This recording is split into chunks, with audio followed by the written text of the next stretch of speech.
인생 살다 보면 하나님께서 나를 외면하시는 것 같은 느낌이 들 때가 많이 있습니다. 어떤 때 하나님께서 나를 외면하십니까? 그런 느낌이 우리의 마음 가운데 들게 됩니까? 몇 주 전에 여러분에게 말씀드릴 때 하나님이 내 기도에 응답하시지 않는 것 같을 때 그때 우리는 하나님 나를 외면하시는 느낌을 갖습니다 라고 말씀드렸었습니다. 또 하나님께서 어떤 때 우리를 외면하시는 것 같은 느낌을 줍니까? 만나지 않아도 될 사람을 만났을 때 우리는 하나님이 나를 외면하시는 것은 아닌가 하는 느낌을 갖게 됩니다. 왜냐하면 하나님께서 만나도 되지 않을 사람을 안 만나게 하실 수는 없었느냐 이런 생각이 들기 때문에 그렇다는 것이죠. 하나님 나를 사랑하신다면, 하나님 나를 붙들어 주신다면 내 인생 가운데 만나지 않아도 될 사람은 하나님 알아서 만나지 아니하도록 해 주실 수 없었느냐는 것입니다. 더군다나 여러분, 사회에서 만나고 싶지 않은 사람을 만났을 때는 그 사람 보지 않으면 됩니다. 그런데 교회 안에서 보고 싶지 않은 사람을 만나게 됐을 때는요, 매주마다 나와서 예배드려야 되는데 보고 싶지 않은 사람을 어쩔 수 없이 맞닥뜨리는 그런 상황이 몹시도 싫고, 그래서 그런 사람을 만나게 되면, 위선자와 같은 사람을 만나게 되면 우리의 마음속에 드는 마음은 하나님 나를 외면하시는 모양이다, 이런 생각을 갖기 마련이라고 하는 것입니다. 오늘은 세 번째 시간입니다. 하나님의 외면. 하나님은 어떤 때 나를 외면하시는 것 같은 느낌이 드느냐, 이런 거죠. 그것은요, 되는 일이 하나도 없을 때 그렇다는 것입니다. 되는 일이 하나도 없을 때 하나님이 나를 외면하시는 것과 같은 그런 느낌을 우리는 갖게 된다는 것입니다. 인생은 누구에게나 굴곡이 있습니다. 물퉁물퉁하죠. 고점이 있으면 저점이 있게 되고, 또 평범한 길을 가다가도 어떤 때 우리는 밑으로 내려가는 인생, 또는 위로 올라가는 인생을 살기 마련이라고 하는 것이죠. 우리의 삶 속에는 이렇게 굴곡이 있고 물퉁물퉁한 삶이 있습니다. 그걸 부인하려는 게 아닙니다. 문제는요, 어쩌다가 힘이 겨우 일이 발생하는 것이 아니라 범사에 다 내 삶 가운데 문제가 다가올 때라고 하는 것입니다. 이중삼종으로 문제가 다가오고 견딜 수 없을 때, 감당할 수 없을 때, 여러분, 우리는 하나님 나를 외면하시고 있는 것은 아닌가 하는 느낌이나 감정을 갖게 된다는 것입니다. 시험이라고 하는 것, 고난이라고 하는 것, 아픔이라고 하는 것, 이별이라고 하는 것, 여러분, 이것은요, 이론이 아니에요. 실제입니다. 꿈은 아프지 않습니다. 그런데 실제는 아픈 거예요. 아무리 여러분 꿈속에서 꿈을 꿔보세요. 그때 당시 느낌은 있지만은 그 꿈을 깨고 나면은 일장춘몽이라고 하는 말이 뒷받침하듯이 아무것도 아닌 것이 되고 만다고 하는 거예요. 꿈은 꿈입니다. 그런데 우리가 살아가는 삶의 현장 속에서 우리가 경험하는 실제는 아픔이 있을 수 있다는 것입니다. 여러분, 그것도 연속으로 다가오는 인생의 문제는요, 우리로 하여금 절망하게 만듭니다. 중복된 아픔이라는 이야기가 있죠. 여러분, 중복된 아픔을 우리가 경험하게 되면은 과연 하나님이 살아계시는가? 하나님이 내 인생 가운데 역사하시는가 하는 그런 생각을 갖게 만든다는 것이죠. 그래서 그런 마음이 들게 되면요, 하나님이 나를 외면했다는 그런 느낌이 우리를 사로잡게 되고, 그렇게 되면은 우리 또한 하나님을 외면해버리고 만다는 것입니다. 신앙생활 하다가 신앙생활 더 이상 하지 못한 많은 사람들에게 이야기를 들어보세요. 왜 신앙생활 한때는 하시다가 신앙생활 하지 않습니까? 라고 물어보면요, 내가 하나님을 신앙해도 하나님이 내 인생 가운데 은혜를 하게 해주시지 않아서, 하나님께서 예수 안 믿는 사람이나 내 인생이나 똑같이 응답하시기 때문에 더 이상 내가 하나님을 믿을 이유가 없어지고 말았습니다. 여러분, 이런 응답을 하는 것을 우리는 경험하게 된다는 것입니다. 오늘 보면 그것을 우리에게 보여주고 있는 말씀이에요.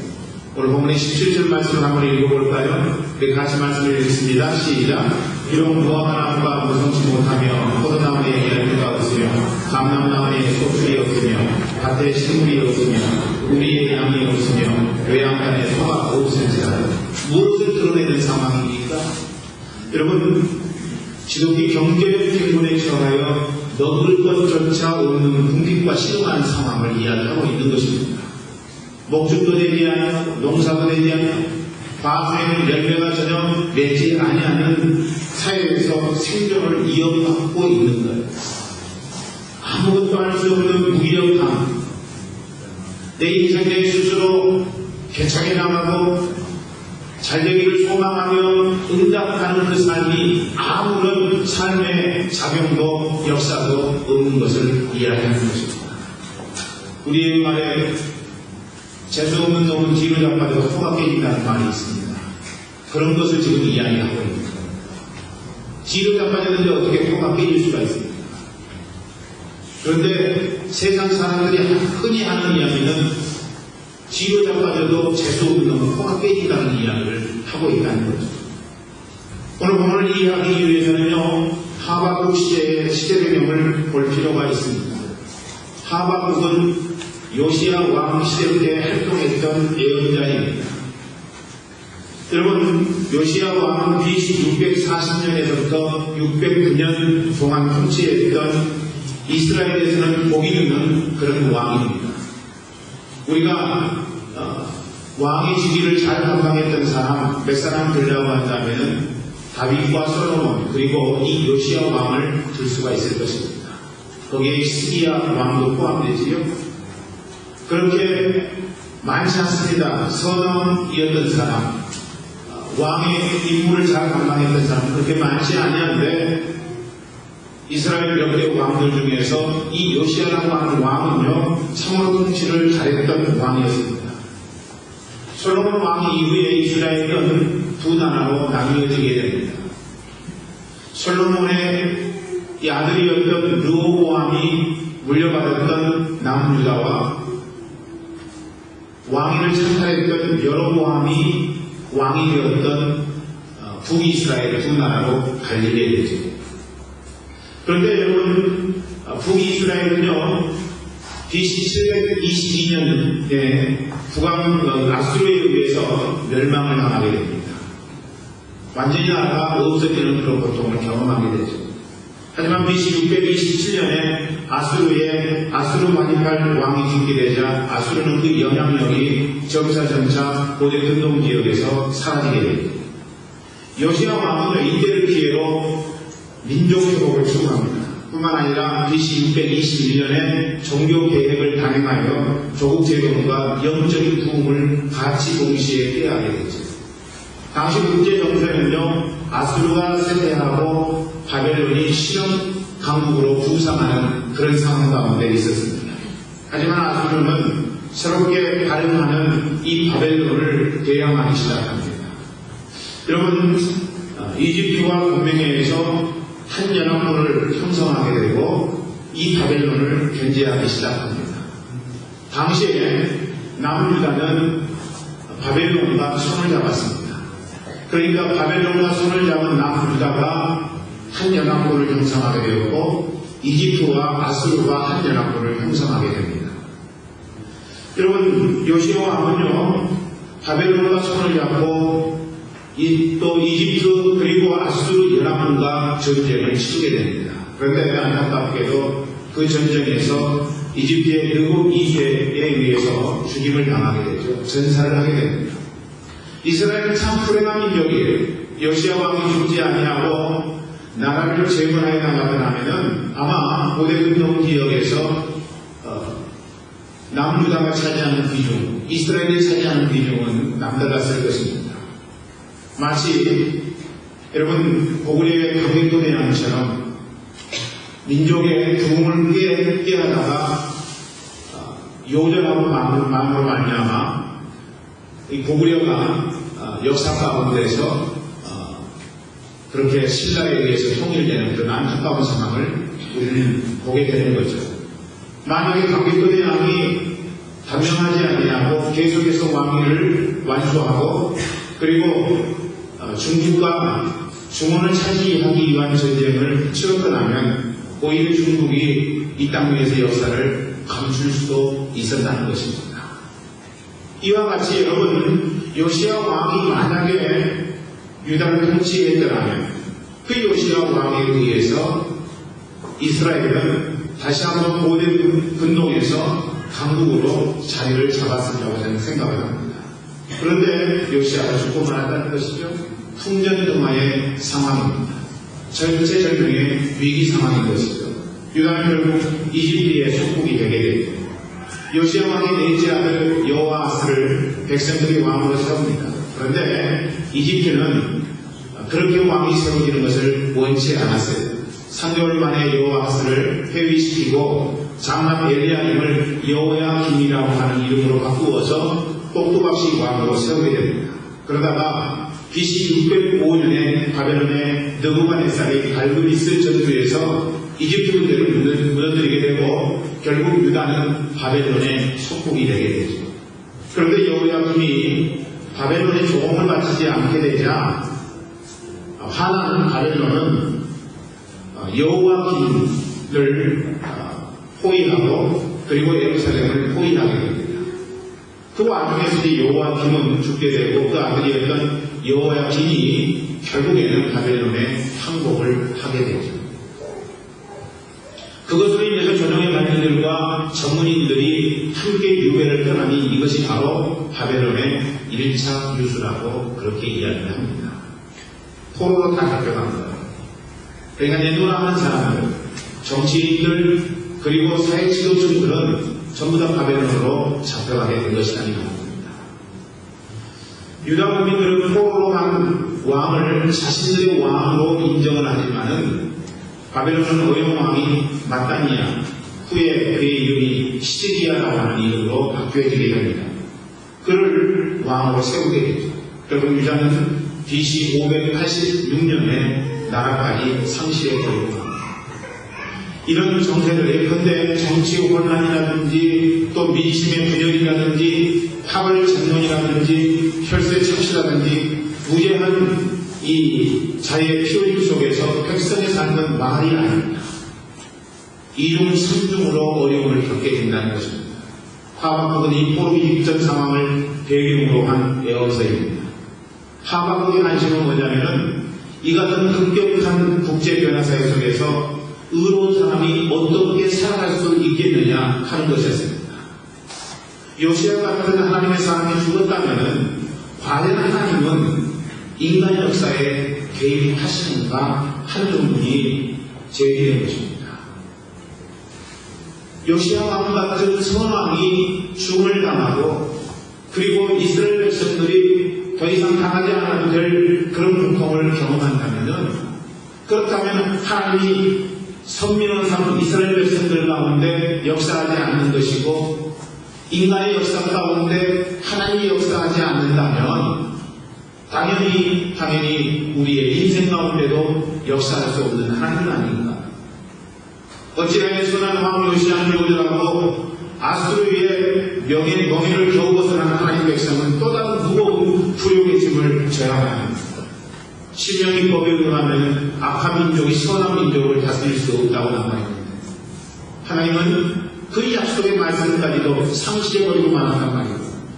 의로우신 하나님은 왜 악한 이웃들을 한치게 만드십니까? 하나님의 공의는 어디에 있느냐? 하박국은 이런 상황 속에서 무슨 희망이 있겠느냐는 절망의 탄식을 하게 됩니다. 하나님이 살아계시다면, 하나님이 존재하신다면 우리 민족이 이런 고통을 당할 수가 없다는 것이 그 백성들과 하박국의 고백이었다고 하는 것입니다. 무엇보다 현대 사람들의 의문은 하나님 도대체 어디에 계십니까? 계시다면 왜 하나님 우리를 외면하고 계십니까? 이거였습니다. 이에 대해서 하나님 하박국에게 답변을 해주십니다. 1장부터 2장을 여러분이 읽어보시면요 하박국의 질문에 대한 하나님의 답변이 기록되어 있습니다.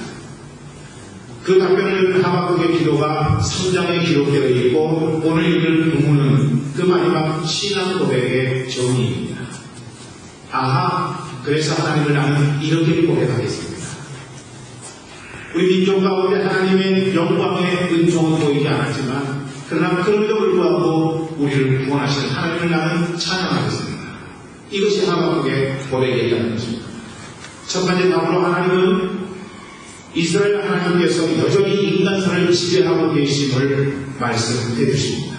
1장 5절부터 11절 말씀 보면요, 그런 대답이 나와 있습니다. 하나님은 인간 역사에 통치하지 못하시는 하나님이 아니라 인간 역사를 통치하시고 역사 속에 살아가는 인생들을 향한 당신의 놀라운 경륜의 역사를 펼치시는 하나님이시라는 사실을 분명히 해주고 있다는 것입니다. 두 번째 답은요, 아무리 더디더라도 믿음으로 기다려야 그렇다면 구원은 확실히 인생 가운데 다가올 것이다라고 하는 말씀이었습니다.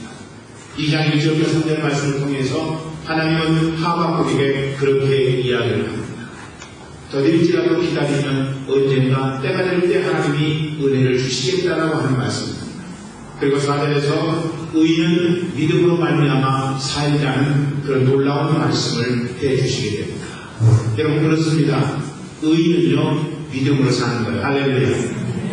세상이 무너져도요 의인은 믿음으로 사는 거예요. 내 삶 가운데 내가 원하는 일을 되지 아니하고 원치 않는 일만 무성하게 다가온다고 할지라도 그때 의인은 믿음으로 사는 겁니다. 믿음으로 사는 거예요. 믿음 붙들고 날마다 주님 앞에 응답하며 믿음 붙들고 주님 앞에 간구하며 믿음 붙들고 내 원하는 대로 인생이 되지 않는다고 할지라도 언젠가는 나를 쓰시는 하나님 그 능력의 하나님 아버지 앞에 믿음을 갖고 응답하며 사는 삶을 살게 된다는 것입니다. 하박국은 하나님 답변을 듣고 오늘 본문의 결론을 내리게 됩니다. 그것은 아무리 절망의 상황 속에서도 내가 기다리고 희망을 가지면 하나님의 구원은 그 언젠가 이루어진다고 하는 것이었습니다. 하나님이 이루실 것입니다. 우리를 절망시킬 일이 더 이상 남았을까 싶을 정도로 2011년도도 고통스러운 사건들이 많았습니다. 연초부터 일본에 지진이 있었습니다. 핵 원자력 공포가 우리 가운데 다가왔습니다. 뿐만 아니라 여름을 지나면서 폭우와 그리고 태풍은 한국의 소식을 우울하게 만들었습니다. 연이어 발생한 태국의 지진, 태국의 홍수 그리고 터키의 지진. 여러분 자연재해가 우리의 삶 가운데 아주 밀접하게 다가왔습니다. 저거에 사는 우리는 그런 염려가 없어서 좋지만요. 어쨌든 세계 곳곳에서 자연재해로 인해서 어두운 시간들을 보냈다고 하는 것입니다. 뿐만 아니라 한국의 원룸적 정치의 회의가 우리를 사로잡고 있다. 탐욕과 비밀주의, 이기적인 가족주의, 이기적 개인주의가 아니라 이기적 가족주의가 오늘 우리 한국 사회의 행배에 있다는 것입니다. 퇴행적인 개인문화, 후진적인 시민의식, 여러분 이런 사회상들은요 우리를 저변하게 만듭니다. 방금 전 나아가 실업의 만연 30살 먹은 아들이 직장에 취업하지를 못해서 집에서 비둥비둥 놀고 있는 것을 목격하는 부모의 마음은 찢어집니다. 그것이 능력이 없어서가 아니라 사회 구조적인 문제라면 우리 한 번 또 생각해 보아야 될 것입니다. 계층의 양극화 뿐만 아니라 각각의 이유를 가지면 자살자 수의 증가, 특별히 연예인들이 많이 죽고 있습니다. 정치인들도 죽고 있고요. 우리가 살아가는 삶의 현장 속에 교육 부재의 위기는요 말로 할 수 없는 안타까움을 줍니다. 그게 편성한 부모들의 잘못된 모습입니다. 어디를 돌아보아도 희망이 없어 보입니다. 혹시 여러분의 삶 또한 희망이 없는 삶이지 않습니까? 어디 한 구석 피해갈 현장이 없는 고통을 느끼고 있지 않습니까? 그렇다면 그때 하나님께서 나를 외면하시는 것과 같은 절망의 현장에서 우리는 불러야 될 노래가 있다고 하는 것입니다. 그 불러야 될 노래 첫 번째는 뭐냐면요 감사의 노래입니다. 우리 교회 현상 추석 때 감사절을 드리지만은 많은 교회들은 오늘이 추수 감사절이에요. 추수 감사절은 왜 있습니까? 나를 인도하시고 나를 붙들어주신 전능하신 하나님 아버지 앞에 감사와 영광을 돌리는 절기 아니겠느냐는 것입니다. 여러분, 그 절기가 와서 우리는 감사해야 되지만, 그러나 그런 절기가 아니더라도 우리는 범사의 삶 속에서 하나님 아버지 앞에 감사의 찬양을 드려야 되는 것입니다. 어느 의사의 고백이 감사의 기도를 한결합니다. 이런 내용이 왜 모두 감사하지 않을까? 당연한 사실입니다. 아버지가 계시고 어머니가 계시다. 손이 두 이고 발이 두 이다. 가고 싶은 것 어디든 자기 발로 갈 수 있고 손을 뻗어 무엇이든 잡을 수도 있고 소리가 들립니다. 목소리가 나옵니다. 그보다 더 큰 행복이 어디 있습니까? 그러나 아무도 당연한 사실들을 감사치는 않고 당연한 걸 하면서 웃어버립니다. 하루 세 끼를 먹는다. 밤이 되면 편의점 들고 아침이 오면 상쾌한 바람을 마음껏 들이마신다. 웃다가 울다가 고함치다가 뛸 수도 있다. 그렇게 할 수 있는 모든 것이 당연한 일? 그렇지 않다. 그렇게 멋진 것을 아무도 감사할 줄 모른다. 감사할 줄 아는 사람은 오직 그것을 잃어버린 사람입니다. 여러분, 모든 것이 다 존재할 때는 감사를 안 해요. 그런데 잃어버리면은 그때 생각하면서 감사하게 되더라는 것이죠. 의사의 이야기예요, 의사의 이야기. 손가락을 하나라도 잃어본 사람만 남아있는 손가락에 대해 감사를 느끼게 되는 거죠. 그렇지 않습니까, 여러분? 발이 하나라도 절대 안 된 사람만이 발 두일 때에 감사함을 느끼는 겁니다.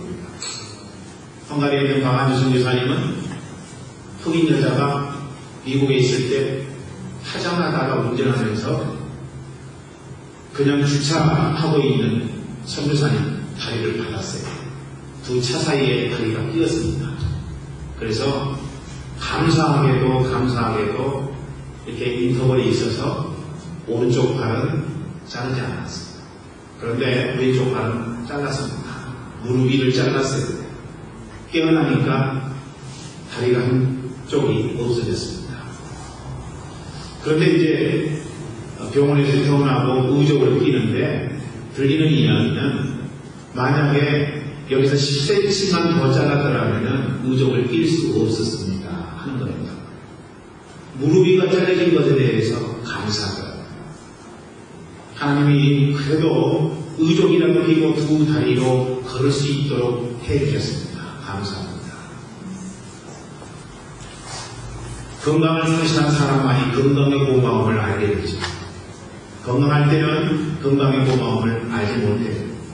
재물을 잃어본 사람만이 재물의 참 가치와 의미를 깨닫게 됩니다. 무엇보다도 세상을 잃어본 사람이 하나님의 구원과 영원한 생명을 알고 감사하게 됩니다. 그렇기 때문에 우리에게 이름이라고 하는 것, 없음이라고 하는 것, 보다 더 큰 것은요, 하나님의 사랑, 하나님의 은총이라고 저는 생각을 합니다.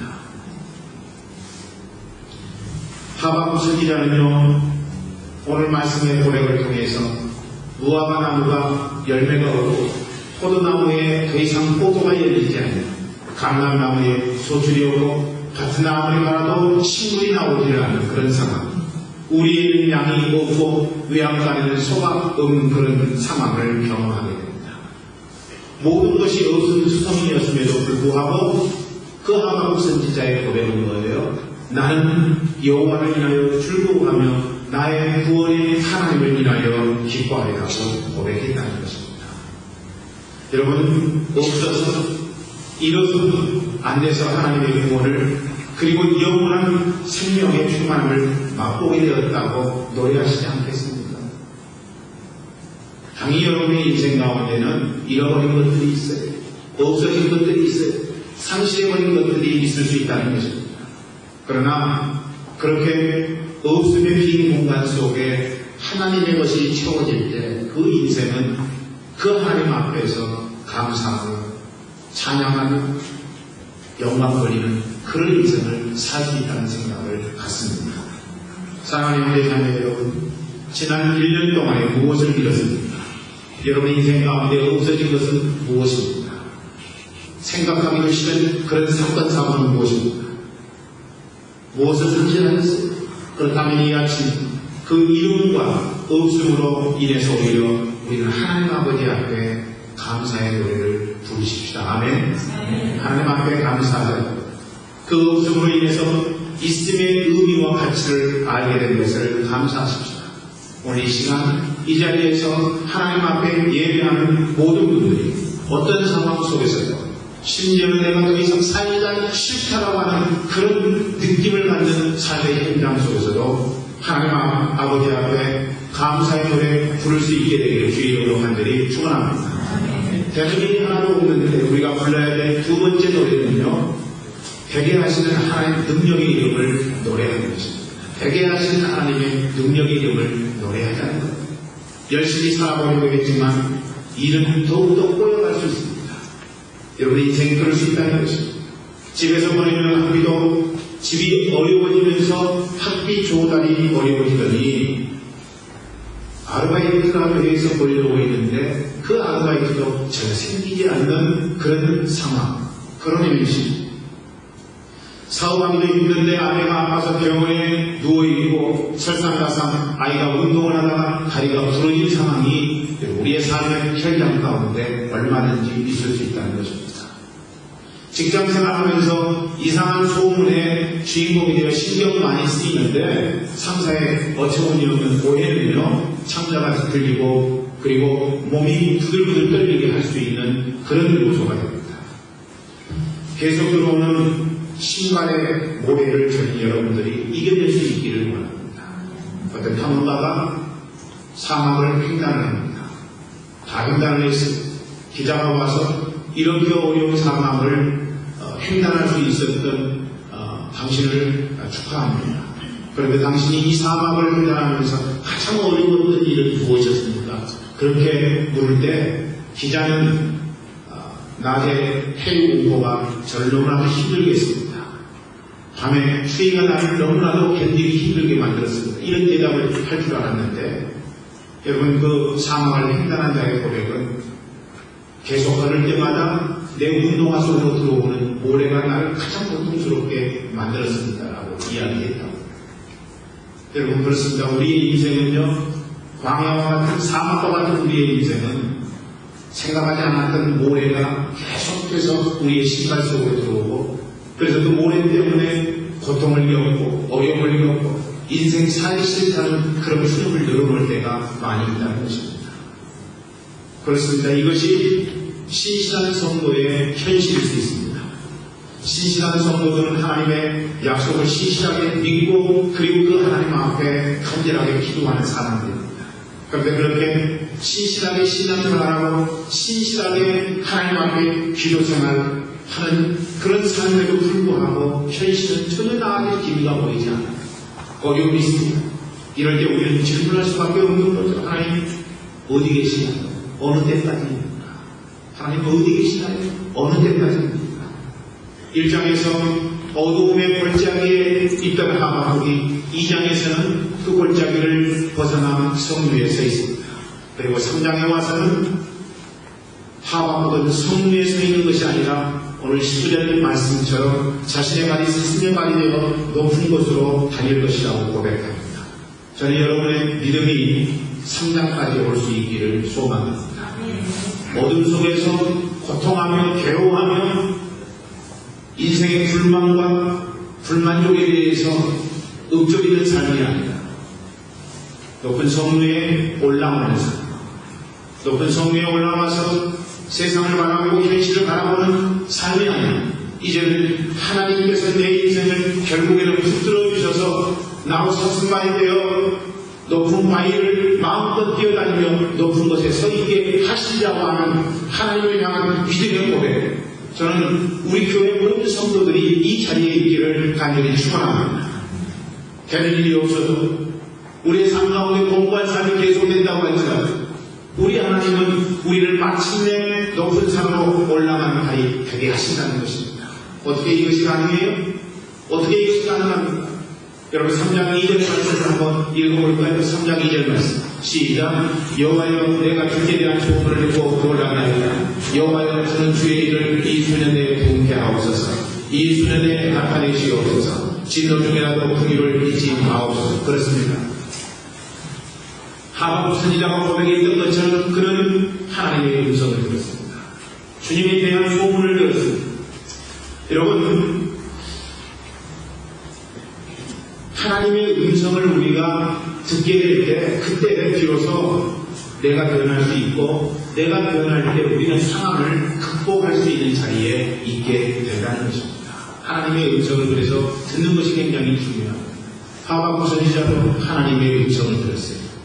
여러분, 기도하다가 하나님의 음성을 듣고 성경 말씀, 기록된 하나님의 말씀을 읽다가 성령의 조명하심으로 하나님의 음성을 들을 때 우리는 우리의 삶 가운데 다가온 우리의 삶의 진실을 구분할 수 있고, 그래서 우리는 내게 원치 않는 일이 벌어진다고 할지라도 우리는 그것을 극복하고 승리할 수 있게 된다는 것입니다. 그러므로 범사에 우리가 해야 할 일은 뭐예요? 하나님의 음성을 듣는 작업이에요. 하나님의 음성을 들으면요, 우리가 변화된다니까요. 하나님의 음성을 들으면 우리가 어떤 상황, 어떤 환경 속에서도 그것을 극복하고 나갈 수 있는 아름다운 믿음의 상황들로 인도받을 수 있다고 하는 사실입니다. 내가 너의 발을 사슴발이 되게 하여 높은 데 거하게 하겠다. 할렐루야. 우리 주님의 약속의 말씀이죠. 하나님은 그런 능력을 갖고 계신 분이십니다. 더딜지라도 하나님의 능력을 여러분이 기대하며 기다리기를 저는 소망합니다. 우리의 노래가 바로 이것이 되어야 되는 거죠. 높으신 하나님, 능력의 하나님, 권능의 하나님, 거룩하신 하나님, 나를 가볍게 만드시는 하나님이 결국에는 내 인생 가운데 역사하셔서 나로 하여금 쓰임받게 하실 것이다라고 하는 하나님을 향한 믿음의 고백, 이것이 우리의 입술을 통해서 우리의 마음속에서 흘러 넘쳐야 된다고 하는 것입니다. 나라는 만신창이가 되어도 하박국 개인이 하는 일로서 하나님의 외면하심을 느끼게 됩니다. 내일의 소망이 전혀 없는 삶이죠. 그러나 여러분, 그 상황 속에서 하박국은 노래했어요. 뭘 노래했습니까? 하나님께서 지금 내게 현재 있게 하신 것에 대해서 감사의 노래를 읽고요. 뿐만 아니라 나를 높은 곳에 거하게 하실 능력의 하나님의 이름을 그런 노래했습니다. 여러분은 어떻습니까? 낙심천만이에요? 여러분 삶 가운데 공고함이 있습니까? 되기 원하는 일은 안 되고 원치 않는 일만 여러분 삶 가운데 무성하십니까? 그래서 좌절, 그래서 낭만, 그래서 견딜 수 없는 그런 마음을 여러분 겪고 계시지는 않습니까? 그럴 때 어떻게 하라고요? 그럴 때 노래하라고 여러분에게 주문했습니다. 감사의 노래를 부르세요. 능력의 하나님의 이름을 노래하세요. 그것이 여러분 인생을 비로소 행복을 찾게 만드는 도구가 되게 할 것입니다.